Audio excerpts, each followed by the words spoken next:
Assalamualaikum warahmatullahi wabarakatuh. Nama saya Nurina Sawalia. Saya mempresentasikan tentang hasil kerja saya dari materi pertama hingga pertemuan materi ketujuh.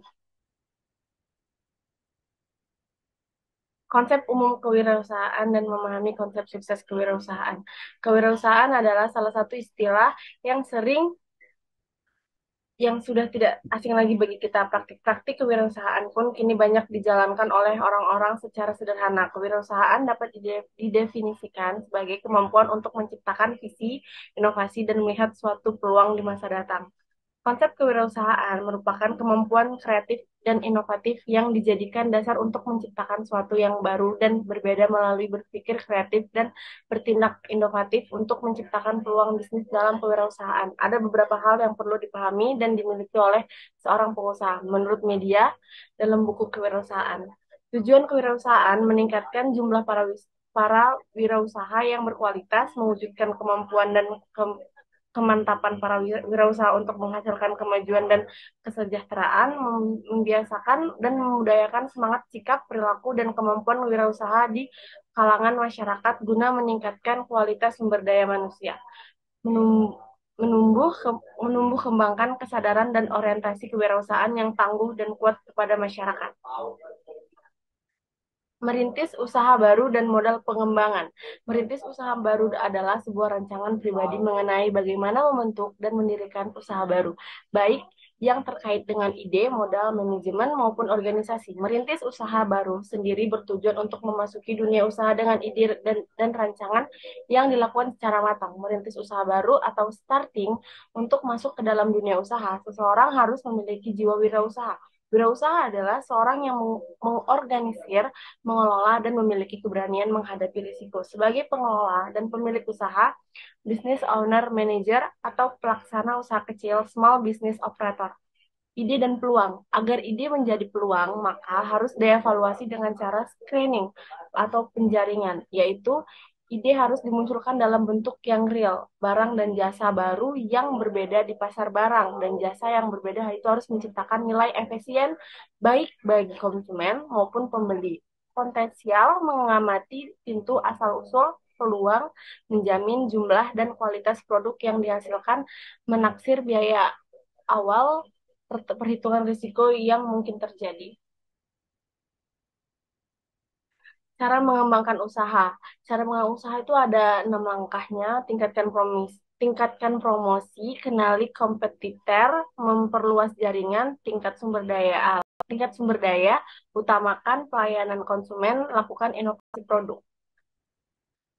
Manajemen dan organisasi. Organisasi merupakan sistem kerja sama antara dua orang atau lebih untuk mencapai tujuan bersama yang tes yang terstruktur baik pembagian kerja maupun tata pembagian posisi yang bekerja sama.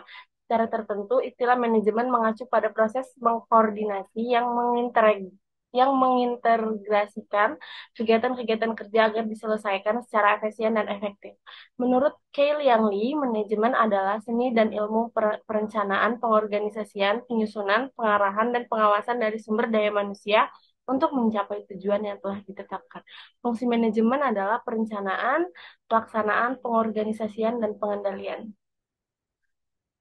Organisasi organisasi profit dan non-profit. Organisasi profit adalah suatu kerjasama yang dilakukan oleh sekelompok orang untuk mencapai tujuan bersama, yakni untuk menghasilkan laba. Organisasi profit merupakan satu kesatuan usaha yang utuh pada organisasi yang berorientasi laba, organisasi berorientasi laba, jangka waktu yang kegiatan operasional suatu perusahaan akan dapat diketahui melalui anggaran dasar yang dibuatnya. Organisasi non-profit atau organisasi nirlaba adalah suatu organisasi yang bersasaran pokok untuk mendukung suatu isu atau perihal dalam menarik perhatian publik untuk suatu tujuan yang tidak komersial tanpa ada perhatian terhadap hal-hal yang bersifat mencari laba. Organisasi non-profit berdiri untuk mewujudkan perubahan pada individu atau komunitas.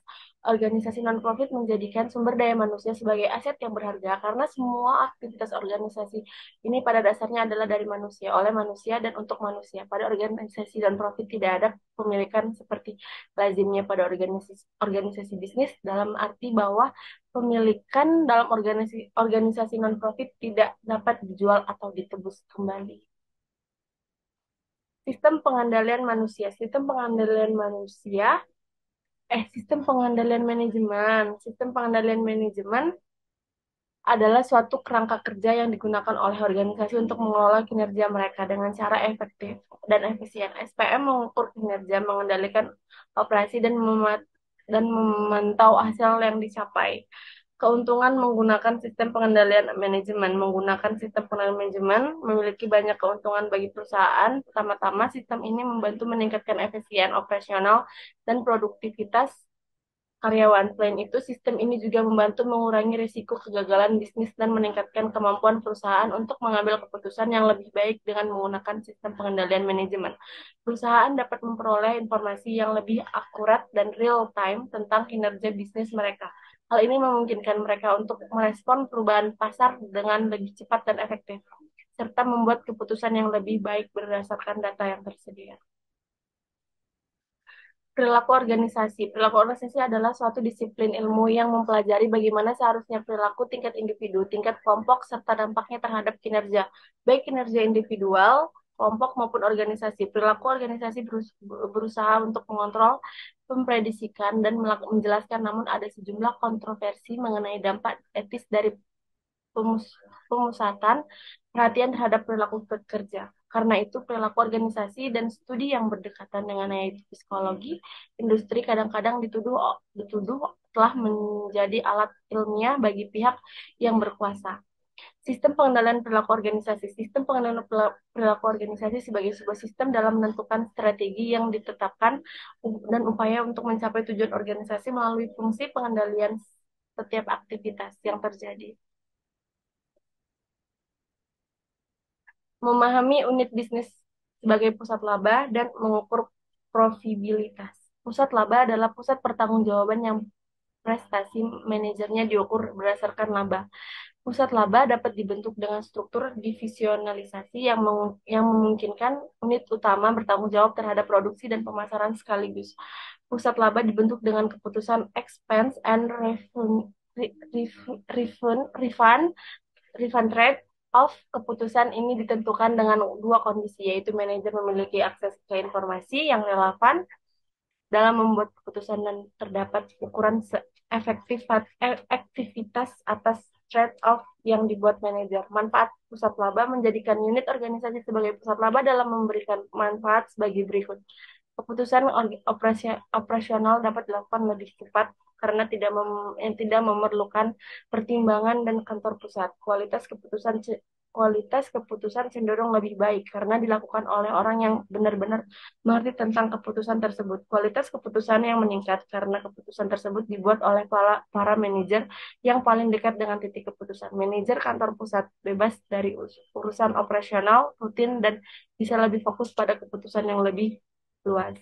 Sekian dari presentasi saya. Terima kasih.